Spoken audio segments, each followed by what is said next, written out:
मैं Justin Trudeau से आपके माध्यम से पूछना चाहता हूं, मान लीजिए को कनाडा के खिलाफ हो और कनाडा को की बात करें, किसी एक हिस्सों को, टोरंटो को, ओटावा को, किसी को भी, अल्बर्टा को, तो मैं आपके माध्यम से पूछना चाहता हूं, क्या वो इस चीज़ को समर्थन देगा कि वो इंडिया में आपका हमारे खिलाफ कोई एंटी कनाडा बैठा हुआ है? क्या वो उसकी मांग नहीं करेगा? क्या उसकी कोशिश नहीं करेंगे? मैं आपके माध्यम से पूछना चाहता हूं कि अमेरिका ने ओसामा बिन लादेन को क्यों, वो तो पाकिस्तान में बैठा हुआ था ना, वो तो कोई मांग भी नहीं कर रहा था, बेचारा छुपा हुआ था। उसने सिर्फ एक हमला किया यूएस पे, यूएस ने उसको ढूंढ के निकाला और यूएस। तो मैं आपके माध्यम से पूछना चाहता हूं, इंडिया को हक नहीं है अपने दुश्मनों को? पंजाब या जम्मू कश्मीर या कोई भी हिस्सा हमारे लिए, सारे हमारे हिंदुस्तान के हिस्से हैं, जो भी हमारे लिए देश के, देखिए सर्व धर्मों से बड़ा देश है, देश बचेगा तो सब कुछ बचेगा। अगर कोई व्यक्ति या कोई देश हमारे देश के किसी हिस्से को की बात करेगा तो वो दुनिया की किसी भी कोने में, चुका ये मोदी जी की सरकार है, वो दुनिया के किसी भी कोने में होगा, हम उसको चाहे लॉरेंस के माध्यम से, चाहे किसी और के, हम उसको, लॉरेंस जो है वो मार रहा है। मैं तो ये कहता हूं कि अगर लॉरेंस उनको मार भी रहा है तो वो हिंदुस्तान का कार्य कर रहा है, भारत का कार्य कर रहा है, ये तो बहुत बढ़िया है। मैं तो आपके माध्यम से साफ कहना चाहता हूँ, लॉरेंस को बधाई देनी चाहिए, इंटेलिजेंस को, अगर वो ऐसा कार्य कर रहा है देश के दुश्मनों। इसमें क्या गलत है? अगर लॉरेंस किसी और कंट्री में होता ना, किसी और देश में होता, इजराइल में होता, अमेरिका में होता, उसको वहाँ अभी कोई ना कोई अवार्ड दे दिया होता वहाँ की सरकार ने, और वहाँ पे उसकी सारी सज़ा उन्होंने माफ़ कर दी होती। कनाडा की सरकार इतनी पंगु हो गई है कि एक लॉरेंस बिश्नोई की को इतना तवज्जो दे रहा है। तो भारत सरकार वो पहले वाला नहीं है कि हमारे यहाँ के लोगों को बुला के और बेइज्जत किया जाता था। आज आप देख लीजिए, जो भी बड़ा देश है, इवन यूएसए में भी भारत का वो सम्मान होता है, भारत के नागरिकों का। जस्टिन ट्रूडो की सरकार पूरी तरीके से एक नपुंसक सरकार साबित हो रही है। देखिए, वो एंटी इंडिया शुरू से रहे हैं और वो खालिस्तानियों को बढ़ावा दे रहे हैं, वहाँ उनको समर्थन कर रहे हैं सिर्फ इसलिए कि उनको राजनीति करनी है। केजरीवाल जी को अपनी पार्टी को डिसॉल्व कर देना चाहिए अगर वो देश हित में, क्योंकि हमने उनको 10 साल दे दिए हैं। उनको जो फंडिंग अमेरिका और कनाडा से हो रही है, वो क्यों हो रही है? क्यों आ रहा है अमेरिका कनाडा से पैसा? माननीय केजरीवाल जी को कनाडा और यूएस से पैसा लेने की क्या जरूरत है? एक तरफ कनाडा में होने वाले हैं चुनाव, और उससे पहले ही जिस तरीके से कनाडा के प्रधानमंत्री जस्टिन ट्रूडो फिर एक बार भारत के लिए दिखा रहे हैं आग, जहां उन्होंने बिना प्रूफ के तमाम आरोप जो हैं वो भारत की सरकार के ऊपर लगाए हैं। और हमारे देश में भी कुछ ऐसी राजनीतिक पार्टियां हैं जो सिर्फ और सिर्फ पॉलिटिकल गेन के लिए भारत सरकार के तरफ खड़े होने की बजाय जो है वो जस्टिन ट्रूडो के बयान का समर्थन कर रही है, और उनमें से एक पार्टी है टीएमसी। इसी पूरे मामले पर बात करते हैं, हमारे साथ मौजूद हैं सर्वेश्वर पाठक जी। सर, जिस तरीके से एक बार फिर से जो है वो कनाडा के प्रधानमंत्री जस्टिन ट्रूडो जो है वो भारत की एजेंसियों को लेकर सवाल उठा रहे हैं और ये कह रहे हैं कि लॉरेंस बिश्नोई का कुछ ना कुछ कांटेक्ट है भारत सरकार की एजेंसियों से, जिस तरीके से चाहे फिर वो निज्जर की हत्या हो या तमाम चीज़ें। अब सोचिए कि कनाडा की सरकार इतनी पंगु हो गई है कि एक लॉरेंस बिश्नोई की को इतना तवज्जो दे रहा है। देखिए, सबसे पहली बात है कि जस्टिन ट्रूडो ने अपने जो वहाँ की संसद में ये बात उठाई, और हमारे भारत सरकार ने कहा पूरा खुल के कि अगर सबूत है तो आप सबूत पेश करो। अभी तक जस्टिन ट्रूडो ने ऐसा कोई भी सबूत पेश नहीं किया, केवल और केवल जो है राजनीति, क्योंकि उसको अपना जो है राजनीतिक भविष्य जो है वो नज़र नहीं आ रहा है। वहाँ चुनाव हो रहे हैं, इसमें कोई दो राय नहीं कि कनाडा में हमारे कुछ सिख भाई जो हैं वो बहक के वो खालिस्तान समर्थक जो पाकिस्तानी के आईएसआई का एक मोहरा बन चुके हैं। जिस तरीके से वहां पे जितने भी हिंदू भाई या दूसरे सिख भाई रहते हैं, आपने देखा होगा कि ये केवल और केवल जो खालिस्तानी जो सेपरेटिस्ट है, जो आतंकवादी हैं, वो हिंदू धर्म को कर रहे हैं। वहाँ जितने भी मंदिर होते हैं आप देखो उस पर हमला कर रहे हैं। हमारे भारतीय तिरंगे को फुटबॉल में लपेट के वो फुटबॉल खेल रहे हैं। जब भारत सरकार उनसे कार्रवाई करने को कहती है तो वो मौन रहता है। जस्टिन ट्रूडो का जो फादर था वो भी भारत विरोधी काम में लिप्त रहता था। अब जो भारत है वो पहले वाला भारत नहीं रहा है। अगर तुम हमारी आंखें दिखाओगे तो हम तुम्हारी और तुम्हारे घर आगे। सबसे बड़ी बात यहां पे है कि अगर निज्जर गया तो वो तुम्हारे यहाँ ड्रग्स का व्यापार करता था, तुम ढूंढो ना। आखिर तो हमारी क्या एजेंसी मोसाद से भी आगे पहुंच चुकी है, जो तुम्हारे घर में जाके हमने वहां के लोगों को लेके उसकी करवाई। ये तुम्हारे देश की सबसे बड़ी नाकामी है। जब हमारे भारत सरकार, जब तुम देख रहे हो कि वहां पे सेपरेटिस्ट, एक खालिस्तानी आतंकवादी फल रहे हैं, फूल रहे हैं, तुम उस पर कोई कार्रवाई नहीं करते हो और भारत पे आरोप लगाते हो। तो भारत सरकार वो पहले वाला नहीं है कि हमारे यहाँ के लोगों को बुला के और बेइज्जत किया जाता था। आज आप देख लीजिए, जो भी बड़ा देश है, इवन यूएसए में भी भारत का बहुत सम्मान होता है, भारत के नागरिकों का और प्रधानमंत्री का और भारत के जितने भी है। आज हमारा विदेश नीति देखिए, कांग्रेस ने 65 सालों से जिस विदेश नीति को लचर बना के रखा था, आज पूरे विश्व में अगर आपको अपनी आवाज पहुंचानी है तो आपकी विदेश नीति जो है वो ठोस होनी चाहिए और उस पर सरकार काम की है। और देखिए, हम किसी से नहीं डरते। कांग्रेस हमें अमेरिका हमें बार बार दबाना चाहा।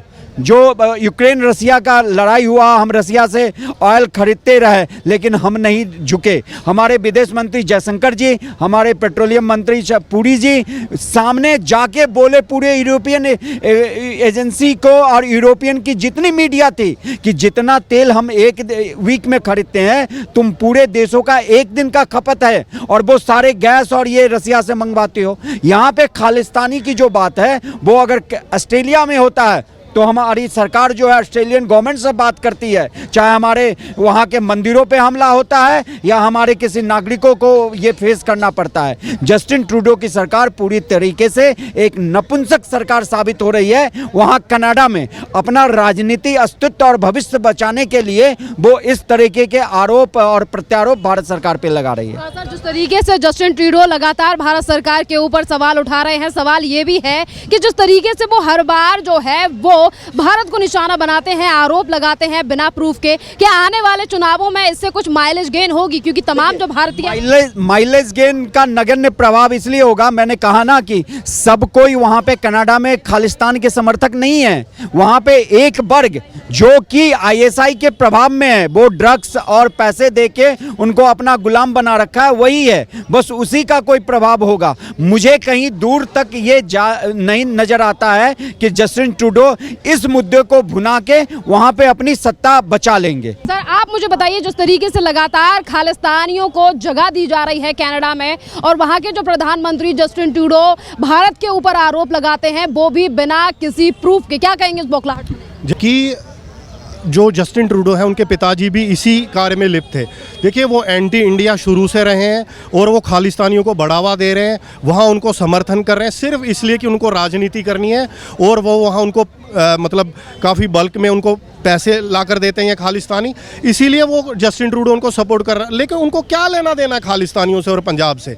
देखिए, अगर वो ये कहता है कि जैसे आपने इनसे प्रश्न पूछा था भाई साहब से कि लॉरेंस जो है वो मर रहा है, मैं तो ये कहता हूं कि अगर लॉरेंस उनको मार भी रहा है तो वो हिंदुस्तान का कार्य कर रहा है, भारत का कार्य कर रहा है, ये तो बहुत बढ़िया है। मैं तो आपके माध्यम से साफ कहना चाहता हूँ, लॉरेंस को बधाई देनी चाहिए, इंटेलिजेंस को, अगर वो ऐसा कार्य कर रहा है देश के दुश्मनों को। इसमें क्या गलत है? अगर लॉरेंस किसी और कंट्री में होता ना, किसी और देश में होता, इजराइल में होता, अमेरिका में होता, उसको वहाँ अभी कोई ना कोई अवार्ड दे दिया होता वहाँ की सरकार ने, और वहाँ पे उसकी सारी सज़ा उन्होंने माफ़ कर दी होती कि वो देश के दुश्मनों को मारा, इजराइल के दुश्मनों को मारा या यूएस के दुश्मनों को मारा। ये भारत में ही ऐसा हो सकता है कि लॉरेंस अभी भी जेल में ही है। देखिए, मैं आपके माध्यम से ये कहना चाहता हूँ कि जस्टिन ट्रूडो से मैं यही कहना चाहता हूँ, मैं भी कनाडा में रहा हूँ, ठीक है, मैंने वहाँ से MBA की है, तो मैं कनाडा को बहुत अच्छे तरीके से समझता हूँ। कनाडा में क्या प्रॉब्लम है? कनाडा में ये प्रॉब्लम है कि उनकी जो है ना, अमेरिका उनके साथ लगता है, लेकिन अमेरिका उनसे इसलिए ज़्यादा पावरफुल है क्योंकि उनकी पॉपुलेशन बहुत कम है, लैंड बहुत ज़्यादा है, कनाडा बहुत बड़ा है अगर आप मैप के हिसाब से देखें, और उसकी आबादी बहुत कम है, इसीलिए वहाँ बाहर से स्टूडेंट्स आते हैं। जो मेरे साथ पाकिस्तान के भी स्टूडेंट्स थे, अफ़गानिस्तान के भी स्टूडेंट्स थे, ऑस्ट्रेलिया के भी थे। तो वहाँ क्या है कि जब इंडियंस जाते हैं, मोस्टली पंजाबी जाते हैं और सरदार जाते हैं सिख, तो वो उनको रिलीजन के ऊपर, मैं ये नहीं कहता कि सारे सिख ऐसे होते हैं, हमारे इंडियन आर्मी में बहुत से सिख हैं जो देशभक्त हैं, लेकिन मैं ये कहता हूँ कि वहाँ पे उनको धर्म के नाम पे भड़काना। मैं जस्टिन ट्रूडो से आपके माध्यम से पूछना चाहता हूँ, मान लीजिए को कनाडा के खिलाफ हो और कनाडा को की बात करें, किसी एक हिस्सों को, टोरंटो को, ओटावा को, किसी को भी, एल्बर्टा को, तो मैं आपके माध्यम से पूछना चाहता हूं, क्या वो इस चीज़ को समर्थन देगा कि वो इंडिया में आपका हमारे खिलाफ कोई एंटी कनाडा बैठा हुआ है? क्या वो उसकी मांग नहीं करेगा? क्या उसकी कोशिश नहीं करेंगे? मैं आपके माध्यम से पूछना चाहता हूं कि अमेरिका ने ओसामा बिन लादेन को क्यों मारा? वो तो पाकिस्तान में बैठा हुआ था ना, वो तो कोई मांग भी नहीं कर रहा था, बेचारा छुपा हुआ था। उसने सिर्फ एक हमला किया यूएस पे, यूएस ने उसको ढूंढ के निकाला और यूएस। तो मैं आपके माध्यम से पूछना चाहता हूं, इंडिया को हक नहीं है अपने दुश्मनों को? पंजाब या जम्मू कश्मीर या कोई भी हिस्सा हमारे लिए, सारे हमारे हिंदुस्तान के हिस्से हैं। जो भी हमारे लिए देश के, देखिए सब धर्मों से बड़ा देश है, देश बचेगा तो सब कुछ बचेगा। अगर कोई व्यक्ति या कोई देश हमारे देश के किसी हिस्से को की बात करेगा तो वो दुनिया की किसी भी कोने में, चुका ये मोदी जी की सरकार है, वो दुनिया के किसी भी कोने में होगा, हम उसको चाहे लॉरेंस के माध्यम से चाहे किसी और के हम उसको। ये बताइए आखिरकार खालिस्तानी से इतना ज्यादा प्यार क्यों है जस्टिन ट्रूडो? मैं खुद पंजाबी हूँ, ठीक है।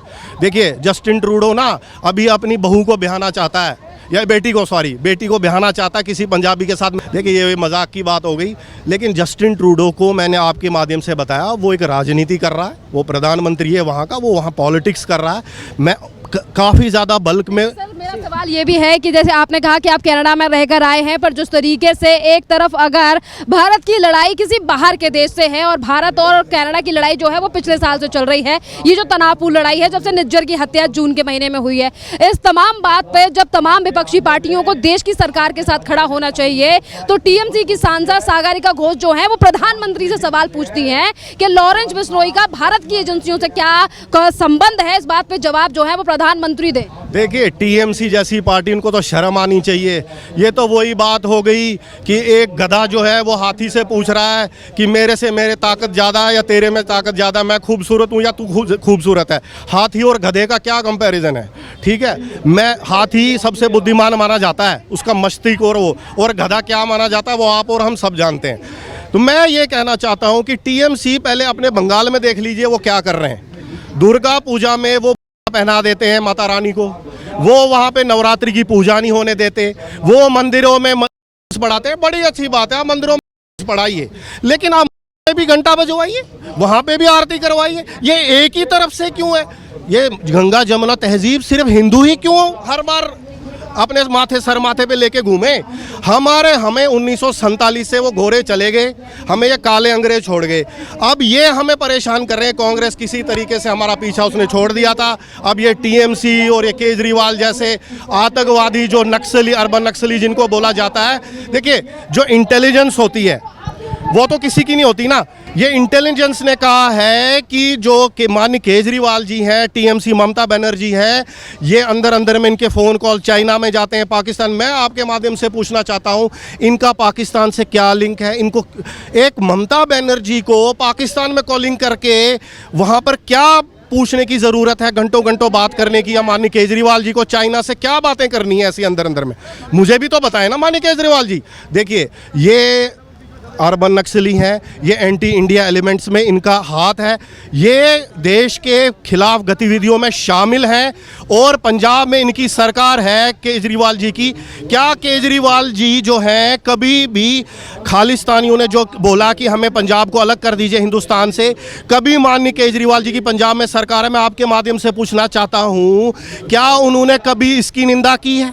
कभी उन्होंने एक बार भी बोला है किसी कैमरे पे, किसी चैनल पे कि हम खालिस्तान का विरोध करते हैं? अब तो दिल्ली में विधानसभा के चुनाव भी आने वाले हैं, दिल्ली पर क्या कहना आपका? अभी 7 में से 0 सीट मिली, अंडा मिला उनको, सुनहरा अंडा। अब वही उनको सुनहरा अंडा फिर मिलने वाला है। देश की, दिल्ली की जो जनता है उनसे त्रस्त हो चुकी है। देखिए ये लंदन बना दिया है, देखिए फिज़ा कितनी, कोई पोल्यूशन नहीं है, कुछ नहीं है। पेरिस बना दूंगा, लंदन बना दूंगा दिल्ली को। आप मेरे साथ अभी चलिए, मैं आपको जमुना का हाल दिखाता हूँ। 10 मिनट भी आप वहाँ खड़ी हो जाएंगी ना पत्रकार महोदया, तो आप बेहोश हो जाएंगी, इतनी बदबू है वहाँ पे। कांग्रेस के राज में तो आने वाले 5 साल में बदल जाए हालात। क्या अब तो आतिशी बन गई है मुख्यमंत्री, तो मतलब अगले 5 साल में नहीं हुआ, फिर कहेंगे और 5 साल, फिर और 5 साल, फिर और 5 साल। इन्होंने जब अन्ना हजारे जी थे, जिन्होंने देश के लिए जंग लड़ी, खाई है जिस व्यक्ति ने, उसका चेहरा आगे किया, उसी पे माननीय केजरीवाल जी को वोट पड़े। आज मैं आपके माध्यम से पूछना चाहता हूं कि अन्ना हजारे जी कहाँ है वो बुजुर्ग व्यक्ति? उसको हटा दिया, उसका सफाया कर दिया। वो व्यक्ति कैमरा पे आके बेचारा बोल रहा है कि मुझे केजरीवाल से जान का खतरा है। एक रिटायर्ड फौजी जिसने देश के लिए जंग लड़ी है, वो बोल रहा है कि मुझे इस व्यक्ति से डर है। जिस व्यक्ति ने अपने बच्चों के सर पे हाथ रख के कसम खाई हो, मैं कभी राजनीति, मैं आपको वीडियो दिखा सकता हूँ अभी, ठीक है, तो ऐसा व्यक्ति जो अपने बच्चों की कसम झूठ खा सकता है, बच्चों से बड़ा कुछ नहीं होता एक व्यक्ति के लिए, तो आप मुझे ये बताइए ऐसे व्यक्ति पर क्या भरोसा कर सकते हैं हम? क्या ऐसा पहला मुख्यमंत्री है देश का, किसी राज्य का, जो जेल जाने के बाद भी कई दिनों तक अपना इस्तीफा नहीं देता अपने पद से। वो कह रहे थे इसीलिए नहीं दिया था क्योंकि दिल्ली की जनता के लिए नहीं छोड़ना चाहते थे, काम तो वही कर रहे हैं ना। अरे क्या किया आपने 10 सालों में? कोई फ्लाईओवर बनाया आपने एक आधा, तो मोदी जी नहीं करने थे, यमुना को साफ है? वो तो मोदी जी नहीं करने थे। LG आप किस लिए बैठे हैं? आप छोड़ दीजिए, फिर मोदी जी को छोड़ दीजिए, मुझे बना दीजिए। अगर मुझे मुख्यमंत्री बना देना दिल्ली का, मैं केजरीवाल से ज्यादा काम करके दिखा सकता हूँ, ठीक है? कट्टर ईमानदार है ना। मैं आपको बता रहा हूँ, मैं आपको, और मैं भी खाऊंगा अपनी माँ पे हाथ पे कसम खा के, हाथ रख के, अपने पिता पे हाथ रख के मैं भी कसम खाऊंगा, और मैं कहूंगा मैं एक पैसे की चोरी नहीं। उनकी तरह कट्टर ईमानदार हो सकते दीजिए, मुझे बना दीजिए। आप उनकी तरह कट्टर ईमानदार हो। देखिए कट्टर, मैं पहले आप ईमानदार लगाइए फिर कट्टर लगाइए। मैं ईमानदार कट्टर हूँ, मैं कट्टर ईमानदार नहीं हूँ, मैं ईमानदार कट्टर हूँ। देखिए ये मजाक की बात एक चीज़ हो गई, लेकिन मैं आपके माध्यम से कहना चाहता हूँ केजरीवाल जी को अपनी पार्टी को डिसॉल्व कर देना चाहिए अगर वो देश हित में, क्योंकि हमने उनको 10 साल दे दिए हैं, उन्होंने कुछ नहीं किया दिल्ली के लिए। वो कहते थे कि मैं हर किसी को यहाँ पे सरकारी नौकरी दे दूंगा। ये इतने भाई मेरे खड़े हैं, किसके पास सरकारी नौकरी है मुझे बता दीजिए आप, हैं? तो उनका कौन सा, आपके माध्यम से पत्रकार महोदय मैं पूछना चाहता हूँ, उनका कौन सा ऐसा वादा है जो उन्होंने पूरा किया है? हम जिताएं तो उनको किस बूते पे जिताएं? देखिए अभी भरोसा नहीं है इस बार जनता को। ये भाजपा और आम आदमी पार्टी की लड़ाई में ना दिल्ली की जनता पिस रही है। केंद्र में भाजपा की सरकार है, इस बार भाजपा को दिल्ली की एक मौका दें, उसको जिताएं। पहले आप कांग्रेस को जिता रहे थे, फिर आपने आम आदमी को मौका। पंजाब से, हाँ, आप पंजाब में कैसे हालात हैं आम आदमी पार्टी के? क्योंकि अगर वो अब 2025 के चुनावों को लेकर प्रचार किया जाएगा तो कहीं ना कहीं अब बात तो वहां पर पंजाब की भी की जाएगी कि पंजाब में इतना काम हुआ है। देखिए पंजाब में क्या काम हुआ है मुझे बताइए, क्या काम हुआ है? क्या काम हुआ? एक गिना दीजिए मुझे आप। हाँ, खालिस्तानियों को बढ़ावा दिया वो जरूर हुआ है। देखिए रोज इंटेलिजेंस बोल रही है भारत की कि आम आदमी पार्टी को कनाडा से, अमेरिका से फंडिंग हो रही है। मुझे ये पूछने, आपके माध्यम से मैं ये पूछना चाहता हूँ, देखिए मेरे जो प्रश्न है ना बहुत ही अंदर तक जाने वाले प्रश्न हैं। मैं कोई प्रश्न गलत पूछ रहा हूँ तो आप बताइए। उनको जो फंडिंग अमेरिका और कनाडा से हो रही है वो क्यों हो रही है? क्यों आ रहा है अमेरिका कनाडा से पैसा? माननीय केजरीवाल जी को कनाडा और यूएस से पैसा लेने की क्या ज़रूरत है? देखिए मैं बार बार ये कहना चाहता हूँ, जब तक ये व्यक्ति रहेगा ये एंटी इंडिया एलिमेंट्स में काम करता रहेगा और ये बढ़ावा देगा किसी तरीके से अर्बन नक्सलियों को, देश को में इसकी कभी इस व्यक्ति ने निंदा नहीं की।